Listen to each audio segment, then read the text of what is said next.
Hello, it's Mike at Game From Scratch here, and today we're looking at a newly released free texturing tool called ModLab. It's a great little tool for creating basically normal maps, roughness maps, and potentially emission maps using the built-in pixel data that's already in your Diffuse channel. So to explain that, I'll actually show it in action.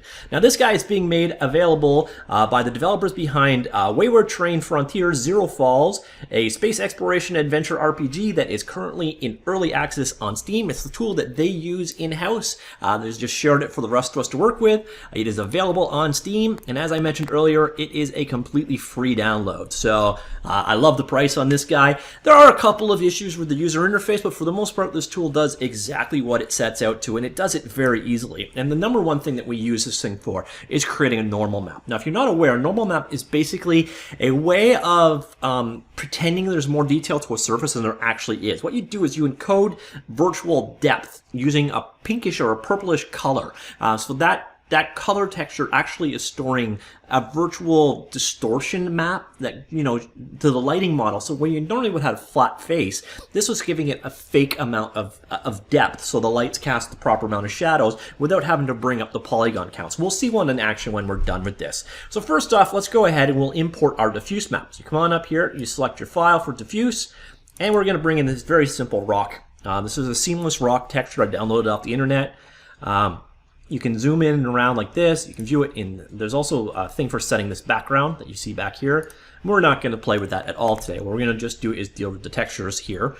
So that is the texture we're starting with. You've got your different, so there's your source diffuse map. We can get a normal map, roughness map, emission map, composition, and there is the end result in the scene.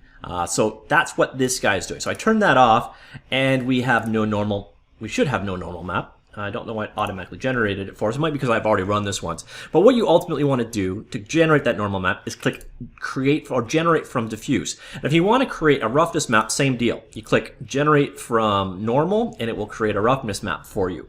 And really, that's about it. So you can play around with it. So here is the normal map it's generating. And you can see, like I said, the color information, the depth is being stored in the pixel colors here. So we can add more detail. So on the large stuff, say like the contours of the bricks, etc., we can change that strength here. And you see the immediate result there. Or with the small detail, the fine detail, we can do that here. We can change the bilateral bias. So you can see the result of that. So, and bilateral strength there. So it's a matter of basically you can play around with these settings as you to get what you want. But we go back to scene and you can see the end result of manipulating the normal map it's generating. Like so. So let's jack up the small detail strength a little bit. And so you're getting the illusion of, once again, that's what we started with. No, just the diffuse. That's what we started with. That's what we end with, because we're having that fake depth information. And when you're done with it, just go ahead and export it out.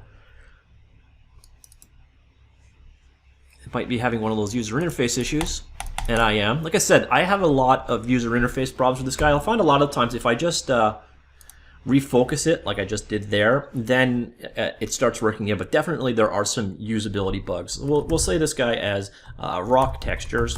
So, and then what you'll see is it actually generates a diffuse map, an emissions map if you set it. We didn't in this case. Rock textures, normals, and roughness map. And we're just going to actually use the normal and the texture in this case. But let's show you these guys in action in Blender. So let's fire up Blender. So let's get rid of this cube. And what we are going to do instead is create a grid. So a grid is very, very simple, straightforward. So rotate that guy Y 90, rotate X 90, like so. And go into edit mode. You can see here we're dealing with not that many polygons going on. Let's do a quick unwrap on that guy. And what we do, head over here and apply material to it. So new material. So go over here and we're going to create two new textures. So the first one is our diffuse channel. Now simply go ahead, open up your diffuse map, like so. Set the UV mapping on that, like so. And let's go over here into material mode and see the results of our work. All right. So pretty flat looking, especially if you look at it from the side like so. So now let's bring the normal map into the scene. So back here, materials, create new. We shall dub the normal. Open this guy up. desktop, normal. So obviously we don't want it to be blue. That's because it is using the color channel instead of the normal channel. So we just switch the influence from color to normal, and then immediately you can see the results. Now the results are way too strong because just 1.0 in Blender is really pronounced. So let's go change this guy down to say 0.4. And immediately, it's like there is a great deal more detail there that isn't actually there. So once again, we haven't changed the geometry at all. We just used that normal map to give it the feeling of depth. And that's ultimately what normal maps are for, and that is exactly what this tool creates. And you know, we're not gonna get really into detail on the other two kind of maps it does. And of course, there's also this background stuff, which I actually think this is entirely useful only for the ModLab, for the game itself, for their what was the name again? Wayward Terrain Frontier Zero Falls. By the way, way too many letters in that name. But great tool. Nice to see them have this released.